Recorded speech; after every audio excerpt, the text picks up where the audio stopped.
Hi, my name is Tim Springer with Dynamic Retrievers, and I'm accepting a friendly Facebook challenge to discuss attrition in the training of retrievers. Now, if you look up the definition of attrition, it will talk about wearing something or wearing someone down, like getting what you want through attrition, just wearing them down. So that's kind of where the term comes from. So in the training, if we're using attrition, we are going to repeat the command until we get what we want out of it. So a common example would be on a blind retrieve where we're blowing a whistle and giving a cast and the dog goes the wrong way, just blowing the whistle, stopping that dog and trying again, maybe calling it towards us, trying again until we get the dog to cast the way we want without delivering a correction. Now, you might think that means that the attrition is pressure free, and I don't believe that, because usually by advanced training, where you would be running a blind retrieve, the dog knows when you blow a whistle that it's doing something wrong, or it may even perceive that a correction might happen even if it's not.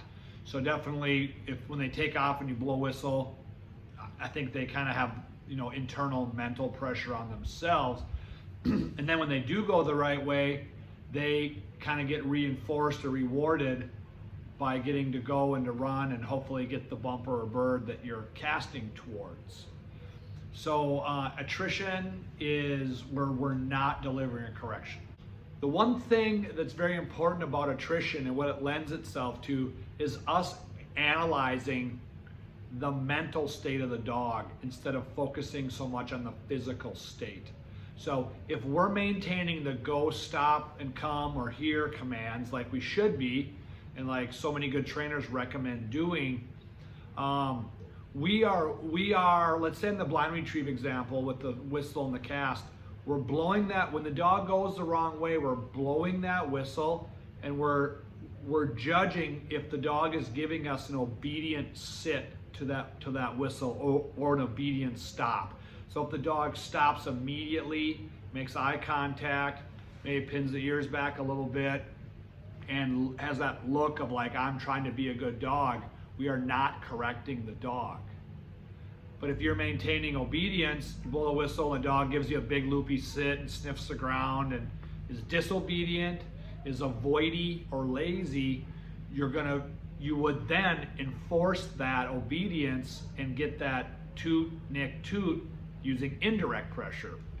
So attrition and indirect pressure kind of go hand in hand, and that indirect pressure is another video I think to do, definitely.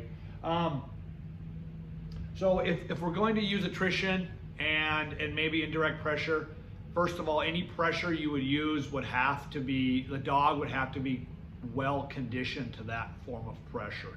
So in your tee and swim by in transition is where the dog would become conditioned to that indirect pressure procedure that you would use if you went toot, nick, toot for casting the wrong way and a bad whistle stop. After going the wrong physical direction, mentally the dog gives you a disobedient response, there comes that indirect pressure. If your dog's conditioned to it, or any kind of pressure you deliver to your dog, it should be conditioned to it once it's through transition and of course the basics of training. Another thing to mention is I think what's good about attrition, it is kind of managing our mental state as the trainer. So instead of us thinking that the dog should know this, or he or she knows this by now, they know what they're supposed to do, we can get rid of that kind of thinking and just blow that whistle when the dog goes the wrong way or does something wrong and judge that reaction. So if the dog gives us a good mental, obedient response to that, we should not correct and try to teach and again use that attrition to get that dog to do what we want. The example of a dog cheating the water and using attrition versus some old school methods, which was mentioned in the Facebook post. So one old school way would be when the dog cheats that you deliver some corrections with the collar. Now, one thing that's wrong with that, I think, is we don't know yet if the dog is trying to be good or not, okay? The dog could just be making a mistake, for example. So the dog goes for the water. Let's say it's a mark that's thrown and there's water. The dog goes and starts to cheat the water. When we blow that whistle, now we know. If that dog sits obediently, we know the mental state is correct, that the effort is there in the dog, and we can cast and try to show the dog what we want, even if we think it should already know this, okay? Try to take away that emotional part on our end and be rational as possible. So, but then again, if you blow a whistle and the dog gives you a bad, loopy, disobedient sit, now you know you can use some pressure in a manner the dog understands. One of the old school methods would be to correct the dog when it runs around, and maybe we might create like fear of that spot. We might accidentally get the dog to always want to take water and swim to the end of the pond, and the dog is not relaxed enough and didn't learn the lesson and just learned that there's something bad over here. Also, who really would condition their dog that way in the teen swim by, just kind of nicking it here or there, or delivering some continuous even here or there, randomly, like maybe some old school methods were. And if you've learned some of that, and you know, just remember that things evolve and things change, and hopefully we're progressing towards trying to get the most balanced dog possible, like the most enthusiastic, sensible, yet obedient type retriever, one that wants to do the work and isn't afraid of what's going on out there.